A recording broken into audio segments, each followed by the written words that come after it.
முன்னாள் பிரதமர் ஜவஹர்லால் நேருவின் வெளியுறவு கொள்கையை புகழும் மனநிலையிலிருந்து நாம் வெளிவர வேண்டும் என்று வெளியுறவு அமைச்சர் ஜெய்சங்கர் வலியுறுத்தினார். தில்லியில் தனியார் செய்தி ஊடகம் சார்பில் புதன்கிழமை நடத்தப்பட்ட வளர்ந்து வரும் பாரதம் மாநாட்டில் பங்கேற்ற ஜெய்சங்கர் பேசியதாவது: சுதந்திரம் பெற்ற பிறகு ஆரம்ப ஆண்டுகளில் கடைபிடிக்கப்பட்ட வெளியுறவு கொள்கையை பொறுத்தவரை பாகிஸ்தான், சீனா நாடுகள் குறித்து தவறாக புரிந்து கொள்ளப்பட்டதோடு அமெரிக்காவுடனான உறவை இந்தியா எடுத்துக்கொண்டது. நேரு அமெரிக்காவுக்கு எதிரானவர் என்பதால் அனைவரும் அமெரிக்காவுக்கு எதிரானவர்களாக இருந்தனர். சீனா சிறந்த நண்பன் என்று நேரு கூறியதால் அனைவரும் சீனாவை நட்பு நாடு என்று குறிப்பிட்டனர். 1950ஆம் ஆண்டுகளில் இந்திய அரசு சீனாவின் சார்பாக இருந்து அமெரிக்காவை அநியாயப்படுத்தியது. இத்தகைய முடிவுகளை நேருவின் சம காலத்தவர்களை விமர்சித்தனர். எனவே நேருவின் வெளியுறவு கொள்கைகள் குறை கூறுவதற்கு அப்பாற்பட்டவை அல்ல.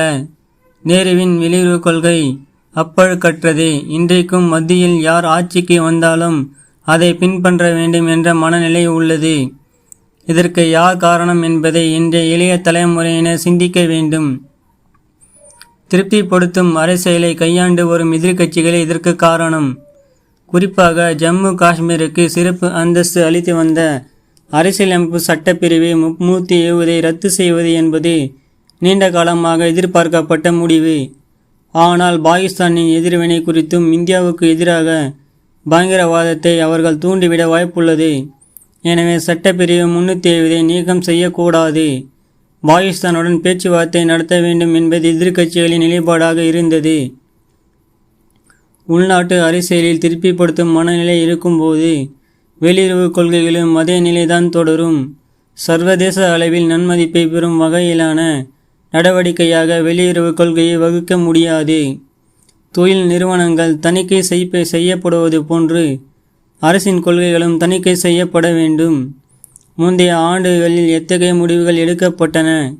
கடந்த 10 ஆண்டுகளில் மத்திய அரசு மேற்கொண்ட திட்டங்கள் குறித்து மக்கள் தணிக்கை செய்ய வேண்டும் என்று கூறினார்.